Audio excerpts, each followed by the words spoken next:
Estados Unidos anunciam que podem desistir de mediar uma possibilidade de paz entre Rússia e Ucrânia, alegando que existem outras prioridades do que ajudar um governo corrupto como o governo ucraniano e tecendo várias críticas ao Zelensky. O próprio Trump, por exemplo, reclama que o Zelensky nem leu a proposta de paz que foi desenvolvida pelos americanos em conjunto com representantes ucranianos. E mais uma notícia desanimadora está ligada à proposta orçamentária que foi mandada pelo Pentágono, que destina um valor ínfimo para os ucranianos pelos próximos 2 anos. Enquanto isso, nós temos também o Zelensky viajando em direção ao continente europeu e tentando buscar algum tipo de apoio em França, Inglaterra e Alemanha. Será que vai rolar? Falar um pouquinho também, cara, sobre o maior superávit comercial da história dos chineses, superando $1 trilhão, e com a União Europeia fazendo críticas, e até o Macron ameaçando o Xi Jinping, alegando que pode adotar tarifas similares às praticadas pelos americanos contra a economia chinesa. Para finalizar, a União Europeia aprova um endurecimento das normas migratórias do bloco europeu em uma medida que aproxima de um pensamento que é crescente hoje no continente europeu de controle das fronteiras, enquanto a Tailândia ataca o Camboja, apesar da possibilidade do acordo de paz firmado há cerca de 2 meses com a mediação dos Estados Unidos. Teremos mais uma guerra na região? Se vocês querem entender um pouco mais sobre esses assuntos, e muito mais também sobre geografia, geopolítica, atualidades, política, polêmicas, enfim. Tudo para você se manter sempre bem atualizado. Já se inscreve no canal, deixa seu like, compartilha esse vídeo, que eu, professor Ricardo, conto muito com a sua ajuda. Belezinha? Pessoal, presta atenção que a Nomad, que é a maior e melhor conta internacional do Brasil, está oferecendo para você nesse momento de instabilidade política e também econômica. Vejam com o dólar, ele subiu para casa de 5,43, 5,44. E eu falo para vocês, cara, eu ainda, não é recomendação de investimento, né, mas acho que está com preço muito baixo comparado ao passado recente, que chegou a 6,30. E se você utilizar o meu cupom Ricardo15, você tem a possibilidade de reverter esse aumento do dólar. Como assim, né? A Nomad, ela paga pela sua primeira conversão cambial 15 centavos desconto por dólar. Então, se o dólar está 5,44, você paga nele 5,29. Se ele está 5,45, 5,30, por aí vai, a partir de cashback diretamente na sua conta. Além disso, só de você baixar a Nomad, cara, é de graça, tá? Aliás, fica aí o desafio. Baixa a Nomad, eu duvido que você não vai gostar. É de graça, aplicativo de graça aí na sua loja de aplicativos. Você tem acesso a uma série de benefícios, de bônus para viagens, para aluguel de carros. Você tem a possibilidade de usar o Nomad Explorer, por exemplo, que é o cartão de crédito da Nomad, que te dá cashback dolarizado a partir das suas utilizações aqui no Brasil mesmo. Você vai montando ali suas posições, dá acesso ao Nomad Lounge, que é a sala VIP da Nomad. A Nomad, em suas viagens internacionais, é aceita em mais de 180 países. É por isso que é a maior e melhor do Brasil, galera, de verdade, tá? Eu uso, recomendo e também recomendo que você o faça. Nomad é a maior e melhor conta internacional do Brasil, beleza? Então, o QR Code aqui na tela para vocês, link na descrição, e não perde essa oportunidade. Tamo junto? Então, bora lá pro vídeo, pessoal. Seguinte, como eu falei para vocês na introdução, os Estados Unidos estão dando cada vez mais indicativos que eles podem desistir de uma possibilidade de paz entre Rússia e Ucrânia. E claro que o Trump diretamente, ele não fala exatamente com essas palavras, mas intermediários, porta-voz, até no caso parentes, dão pronunciamentos que vão nessa direção. Por exemplo, o Donald Trump Jr., ou seja, o filho do Trump, ele alegou que sim, há essa possibilidade, alegando que quando você pergunta para a opinião pública americana, e convenhamos que os Estados Unidos, às vésperas do midterm elections, é bom que o Trump agrade a opinião pública americana, porque senão os democratas controlam a Câmara e talvez até o Senado, e isso pode impossibilitar, né, ou pelo menos dificultar bastante, uma segunda metade aí do seu mandato, prejudicaria demais o seu governo. Então o Donald Trump Jr. colocou que hoje não é mais a prioridade dos Estados Unidos uma possibilidade de paz. Inclusive falando que tráfico de drogas, sim, é um problema muito maior do que qualquer outra coisa entre Rússia e Ucrânia. E aí lembrando que isso foi divulgado pela nova doutrina de estratégia geopolítica e militar dos Estados Unidos, alegando que a América Latina vai ser uma prioridade e não mais o continente europeu. A gente até fez vídeo aqui analisando, né? Como os Estados Unidos estão se separando da Europa até 2027. A OTAN europeia vai ter que pensar na sua própria defesa e contar menos, por exemplo, com o aporte dos Estados Unidos. Os Estados Unidos pensam em uma proposta de ajudar a sua própria sociedade, uma reindustrialização e aumentar seu poder de influência na América Latina. Perdão, galera. Na América Latina, o que inclusive está sendo chamado de a nova doutrina Monroe, né? A doutrina Monroe aí do século XXI. E olha que ele, o Donald Trump Jr., ele foi bastante crítico a algumas questões, alegando que, por exemplo, hoje o que a Ucrânia está fazendo é mandando camponês e pobre para o campo de batalha. Porque ele esteve ali, ó, com a sua esposa, com a sua acompanhante em Mônaco e viu uma série de ricaços com Bugattis, Ferraris, todos eles com placas ucranianas, ou seja, é o povo pobre da Ucrânia que está sofrendo, alegando inclusive que existe um interesse político do Zelensky que essa guerra continue, porque ele sabe que eventualmente no final dessa guerra, a chance do Zelensky não continuar como presidente, ela é muito grande. Então ele está falando que o Zelensky está colocando opções políticas acima do bem-estar da sua própria população. Colocou hoje que os Estados Unidos não têm mais apetite para guerras intermináveis e financiamento contínuo da Ucrânia e que, analisando ali as palavras e atitudes do seu pai, ele acha que o seu pai sim vai desistir. E aqui ele até colocou, né? O que é bom. E é o único dele, porque ele é imprevisível. Então ninguém sabe. Mas essa é a maior possibilidade. Ou seja, que essa parte eu realmente concordo, né? Realmente o Trump ele é muito imprevisível. Hoje ele tá dando indícios que ele quer uma proposta em que a Rússia reconheça a Ucrânia reconheça a região de Donbás, tá diminuindo os aportes para a Ucrânia, fazendo críticas ao Zelensky. Mas sabe que com o Trump isso muda, né? É reunião que ele faz ali com o Zelensky, que ele gosta do jeito do Zelensky, pronto, muda a opinião já dos Estados Unidos. Eu acho que até faz parte de uma certa tática geopolítica aí do presidente americano, né? Além disso, o próprio filho dele colocou que o Zelensky, ele é um grande marqueteiro e uma divindade borderline, principalmente para a esquerda, não só dos Estados Unidos, mas também mundial, colocando que hoje a Ucrânia é um país mais corrupto do que a própria Rússia. Isso muito tá ligado, e eu falei pra vocês, cara, adiantei aqui no canal, hein? Adiantei no canal, que todo escândalo de corrupção, aliás, a Ucrânia é de fato um país corrupto, a Rússia também é, né? Mas a Ucrânia é conhecido pelos seus escândalos de corrupção. E que todo escândalo de corrupção, ainda mais no setor energético, que mexe com um ex-sócio do Zelensky, que foi o grande líder, o grande cabeça, e com vários ministros ligados ao seu governo, isso ia dificultar o apoio não só dos Estados Unidos, que aparentemente o que estava procurando era uma justificativa, mas até de algumas lideranças europeias.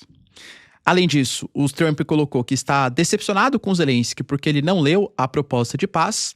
Eu divulguei para vocês aqui no canal que no final de semana alguns representantes americanos se reuniram em Miami com representantes da Ucrânia e aparentemente aquilo que tinha sido acordado entre Rússia e Estados Unidos foi apresentado para os ucranianos. As reuniões acabaram, os representantes ucranianos apresentaram para o Zelensky. O Trump falou que esperava que o Zelensky demonstrasse uma boa vontade com a proposta que foi discutida pelos dois. O Trump fala que o lado ucraniano gostou da proposta apresentada, mas que o Zelensky não respondeu e que ele vai ter que prestar os devidos esclarecimentos, porque que nem responder a uma proposta de paz desenvolvida pelos Estados Unidos e pelos ucranianos foi respondido. Na prática, dá para saber por que ele não respondeu. Hoje, o Zelensky está numa reunião em Londres com Friedrich Merz, com Emmanuel Macron e também com o Keir Starmer, primeiro-ministro do Reino Unido. Muito possivelmente, os resultados vão ser discutidos com as lideranças europeias para saber o que, de fato, o Zelensky vai dar como uma resposta. Ou seja, o Zelensky está buscando apoio nos europeus, porque, aparentemente, apoio dos Estados Unidos está vindo cada vez menos. Isso em questões geopolíticas e até mesmo econômicas. O site O Político, que é uma mídia super importante, com acesso a informações privilegiadas de diplomatas americanos, diplomatas russos, colocou que, na verdade, o Trump ele exigiu dos ucranianos que o território de Donbás talvez não seja reconhecido, mas que ele seja ocupado pelos russos. A gente sabe que hoje a Rússia avança sim em Donetsk e Lugansk, mas de Donbás, cerca de 30% ainda está dominado pelos ucranianos. E cidades importantes como Sloviansk e Kramatorsk, que contam aí juntas com cerca de 100 mil habitantes. É difícil a Ucrânia ter, perdemos, tá? A Rússia nem ocupou essas áreas, mas perdemos, vamos sair, bater em retirada, porque o Trump e o Putin querem assim, entende? Então, claro, e fora que o próprio Zelensky alega que isso é anticonstitucional, porque você não pode fazer uma secessão, né, uma divisão do país sem passar por um plebiscito, uma consulta popular. Então, o Zelensky ele também tem ali os seus argumentos. Não sabemos o que vai acontecer, mas é fato que os americanos, além dessa pressão geopolítica, como eu falei para vocês, exercem também uma pressão econômica. O Pete Hegseth, hoje o secretário de Defesa, apresentou uma proposta do Pentágono para o orçamento de 2026 e 2027 que coloca um valor lastimável para a Ucrânia. Eu estou falando de 800 milhões de dólares. Entendi, o Ricardo falou que 800 milhões de dólares é lastimável, né? Cara, claro que pra mim seria ótimo, assim, isso é mais do que ótimo. Mas em orçamento militar, pra vocês terem uma noção, cada vez que o Biden, ele anunciava pacotes econômicos, ele anunciava, assim, alguns por meses, era pacote de 1 bilhão e pouco, 800 milhões para 2 anos, 400 milhões por ano, cara, isso não dá para conter, sei lá, 5 ondas de ataque da Rússia. Depende da quantidade, claro, né, que eles fizerem ali, a necessidade de defesa aérea. Então, é sim uma batida em retirada. A pressão para cima do Zelensky para que ele consiga assinar um acordo de paz com a Rússia está gigantesca e, sinceramente, cara, com a crise que se estabelece na Europa, com os anúncios feitos pelo presidente dos Estados Unidos, eu diria que a pressão é para que o Zelensky aceite, conceda alguns pontos que talvez não deveriam ser concedidos, né? Pensando na lógica, talvez, ética de um conflito. Eticamente, a Rússia, claro, não deveria ter feito a invasão, né? Não ter invadido o território ucraniano. Mas na parte pragmática da coisa, vai ter que aceitar. Além disso, cara, a gente teve também, hoje, uma notícia bem importante relacionada a um superávit comercial da China, que pela primeira vez na história superou o 1 trilhão de dólares. Isso tem a ver, claro, com o próprio princípio da globalização. É natural, né, que a gente tenha melhores redes de comunicação, transporte, o comércio avança e tal, mas também tem a ver com questões geopolíticas contemporâneas. A gente sabe que a China é um país extremamente competitivo, seja pela sua localização estratégica, seja pela sua capacidade produtiva, seja pelos incentivos fiscais para a atração de indústrias estrangeiras e se comportar principalmente nas zonas econômicas especiais. Como um país, uma plataforma de exportação que tem uma competitividade gigantesca, e a China é também uma grande produtora de tecnologia. Além disso, o Trump, até como forma de governo, ele começou a praticar tarifas contra vários países. Nossa, qual vai ser a alternativa então se eu não posso negociar, se eu estou deixando de comprar dos americanos? Vou comprar do concorrente, vou comprar dos chineses. Claro que China e Estados Unidos não competem exatamente em todos os produtos, mas as tarifas aplicadas pelo presidente americano também colaboraram para que a China aumentasse e melhorasse a sua balança comercial. E olha como isso traz impacto para a economia chinesa. É óbvio que balança comercial é sensacional para você conseguir manter um crescimento do PIB adequado e tal. Mas a gente não está mais nas grandes navegações, né? A balança comercial não é definitivo para saber se a economia está bem ou está mal. Os chineses anunciaram, a partir dos seus planos quinquenais, que vão valer de 2026 até 2030, uma mudança na sua estratégia, alegando que vão investir bastante em pesquisa, desenvolvimento, mas apostar também no mercado interno. A gente sabe, por exemplo, que hoje os chineses, diferente dos americanos, os chineses eles são muito mais poupadores, enquanto os americanos são mais consumistas, até por isso, né, a taxa de juros tem que cair para incentivar o consumo interno da população, menor endividamento e tal. A China promete fazer programas sociais, programas de incentivo ao consumo interno da população. Ou seja, são duas coisas crescendo ao mesmo tempo. O mercado externo chinês e uma aposta também gigantesca no mercado interno. E convenhamos, cara, que potencial de mercado interno a China tem, né? A gente tá falando de 1,4 bilhão de pessoas, 1/6 da população mundial, que só não é a maior população mundial porque a Índia passou num passado recente, entende? Mas, assim, a ideia é que a China vem forte aí para superar os americanos como a maior economia global. Lembrando que isso não significa ultrapassar como maior potência geopolítica, porque culturalmente, militarmente, acho que os americanos eles ainda estão na frente dos chineses. Mas do ponto de vista de PIB, de capacidade produtiva, ainda mais com medidas mais isolacionistas do presidente americano, claro que a China vem se consolidando como uma força extremamente importante. Falando em balança comercial, a gente teve na semana passada o Macron até estabelecendo uma diplomacia do ping-pong, jogando tênis de mesa ali com os chineses e tal, e tentando fazer negócios com a China. Fato é, cara, que ele prometeu, né, em conversas ali com o Xi Jinping, que as negociações comerciais entre China e União Europeia devem mudar. Hoje, quando você analisa, a União Europeia tem um déficit de cerca de 400 bilhões por ano com os chineses, e ele pede para que sejam negociações mais justas. Pediu também para que a China colaborem no sentido de tentar estabelecer algum tipo de protecionismo, práticas comerciais mais justas, para não quebrar as montadoras europeias. As montadoras europeias estão muito preocupadas com as marcas chinesas, principalmente carros elétricos, que vêm inundando o mercado europeu, e também para a questão da guerra Rússia-Ucrânia, alegando que a China teria sim grande poder para pressionar os russos a exigir contramedidas um pouco menos radicais, vamos colocar assim, da Ucrânia, de não ceder territórios e por aí vai. Pois bem, galera, aparentemente tudo legalzinho, o Macron ali tirou foto com os chineses e tal. Voltando pra Europa, tá inclusive, né, com o Zelensky, deu um pronunciamento polêmico, hein? Pra mim pareceu, sabe, aquele cachorro que quando tá, né, próximo ali, aceita o carinho, tá, e depois, né, fica todo... Meu latido foi ótimo, né? Mas fica todo radical, todo raivoso. Galera, ele falou com uma postura bastante arrogante, inclusive, hein? Colocando ali que, nesse momento, ele exige que o Xi Jinping deve agir nos próximos dias para evitar um tarifaço. Que se eles não reagirem, nós, europeus, seremos forçados nos próximos meses a tomar medidas drásticas, segundo o exemplo dos Estados Unidos, com a imposição de tarifas sobre produtos chineses. Alegando que, como a balança comercial está totalmente defasada, favorável para os chineses, hoje os europeus eles estão preocupados. Se a China não aceitar negociar, os europeus vão colocar sobretaxas em cima de produtos chineses. E assim como aconteceu nos Estados Unidos, que, convenhamos, tem uma economia muito mais sólida que a economia europeia, os europeus vão impor sobretaxas, é isso? Sabe que quando você aplica tarifas, óbvio, né, que você protege a sua indústria local, mas você faz com que produtos estrangeiros entrem mais caro, gerando inflação, diminuindo a competitividade, podendo gerar uma recessão econômica por questão de redução do poder de compra.